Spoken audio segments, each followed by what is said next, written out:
Noise. Unwanted sound. Most people hate it. Others don't seem to mind. But what does it do to us?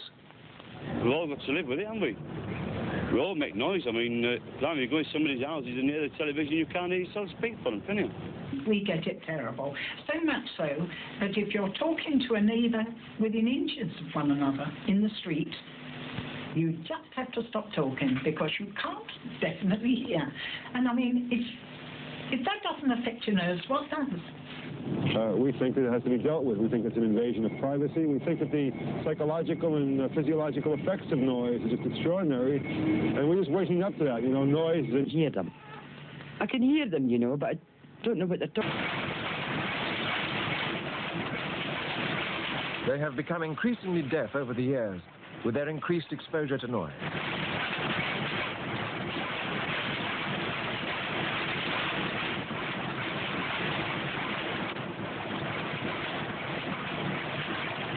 Their natural deafness, due to age, is added on to the noise deafness. The effect is cumulative. This man is in an anechoic chamber with special sound-absorbent padding on the walls. He should be able to hear every word clearly and distinctly. Queen. Queen. Crack. Quiet. Night. Light. Bed. Bed. Chant. Chant. Fourth. Horse. Us. Up. This. This experiment is controlled by Mr. Michael Martin at the Royal National Institute for the Deaf in London. The recording we have... Though it does have limitations. Very low frequencies, however loud, are often outside the audible range. The same applies to very high frequencies. Certain high-pitched whistles are fine for dogs, but no use for humans. But when a sound comes within the audible range, the variety of noises the ear can hear is phenomenal. The difference between the highest frequencies and the lowest frequencies we can pick up, they're not as good as other animals, leaves plenty of scope for shades of sound color in between. Because we have two ears, we can pick up the direction a sound is coming from. We can hear very, very quiet sounds.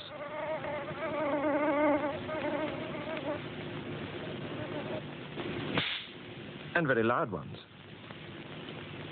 Because the ear is connected to a brain, which is a storehouse of previous experiences, it can tell the difference between noises which are almost exactly similar.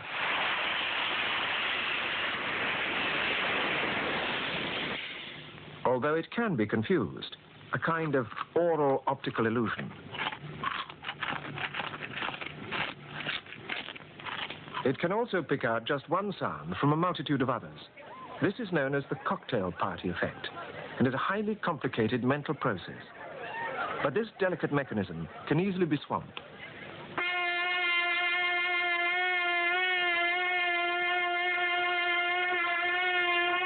It is just because the ear is so complicated and delicate that it can so easily be damaged by noise. Noise is a physical force, a series of pressure waves battering against our ears. If the noise is loud enough and close enough, the pressure waves can damage the eardrum. But this is rare, and the eardrum tends to heal itself. The same applies to the small bone just behind the eardrum. Most noise, however, is transmitted through to the cochlea, the nerve center of the ear. If the noise is excessive and prolonged, the damage is to the tiny individual nerve cells. An electron micrograph shows whole, undamaged cells, and some that have been literally broken up by the noise. The noises that can affect us. In Basel, Dr. Hans Richter is measuring brain waves to find out how ordinary everyday noises affect our sleep. His discovery is that we do not actually have to wake up to be disturbed by noise. In normal deep sleep, the traces on the encephalogram are flat. When a noise is introduced, the brain produces traces which are exactly the same as those of a person who is about to wake up. Even very slight noises will do. We have the tramway, even the windows closed, who produces such important tracings and bursts. We have tapping on the wall, and even wrestling paper, who will give these arousal reactions, means waking reactions. And the patient does not really awake. The point is that in a normal urban environment, the noises are so frequent and the arousal reactions of the brain are coming so thick and fast that the town dweller can seldom sink into the deep dreaming sleep that is necessary for restoration of the body. With the result that they, in their daily life, are nervously tense and show a reduced efficiency in daily work. Dr. Richter feels very strongly that town planners should think twice before running urban motorways and main traffic arteries through residential areas.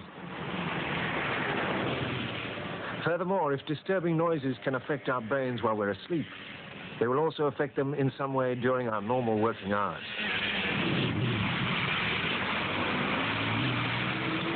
It has always been understood that sick people need quiet for psychological and emotional reasons. Now there is a physical reason. This is one of our methods for recording the cardiovascular effects of noise on men. It is connected with... Dr. Gerd Janssen, in a neurological clinic in Essen, Germany, is measuring the volume of blood in his patient's fingertips while she is subjected to varying intensities of noise.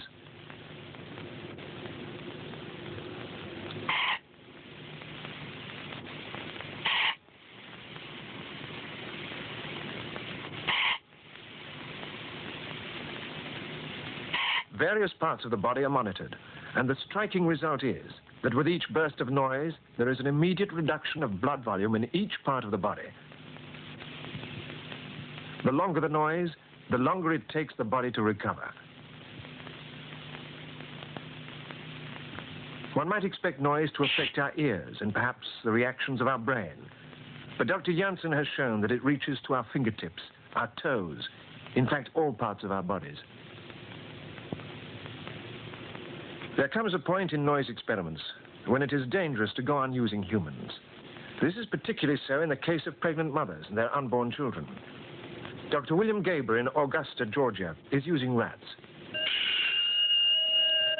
These are typical of the noises we use to stimulate the pregnant animals during their pregnancy. This is a litter taken from a mother exposed to noise during her pregnancy. Notice that most of the litter is normal, except for one abnormal baby. This is usually the case in studies of this type. It is the minority of babies that are abnormal. Now let us take a look at this abnormal baby in comparison to one of his normal litter mates. Notice the normal litter mate is well-formed tail. Notice the stunted animal with the lack of a tail. Another example of this, notice it has no eye. Notice the foot is turned outward here, and the lesion in the gut area. Again, another normal litter mate with the abnormal litter mate. Notice the foot is turned downward.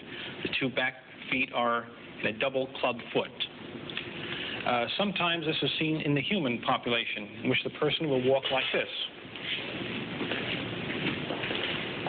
Now, this is only representative of external abnormalities. I'd like to now show you one example of an internal abnormality that we find.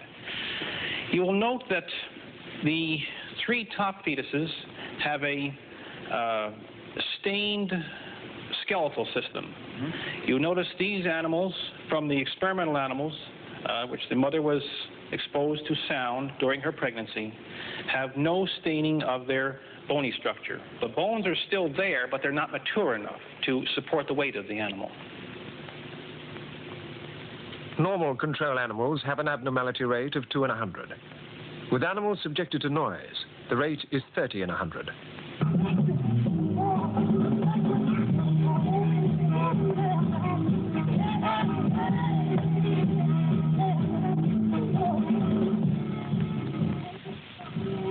Dr. David Lipscomb, in the University of Tennessee at Knoxville, uses guinea pigs in his noise experiments. This little guinea pig has just finished listening to Otis Redding at 122 decibels. And that's about the same kind of sound level that we get in some of our local discotheques here in town.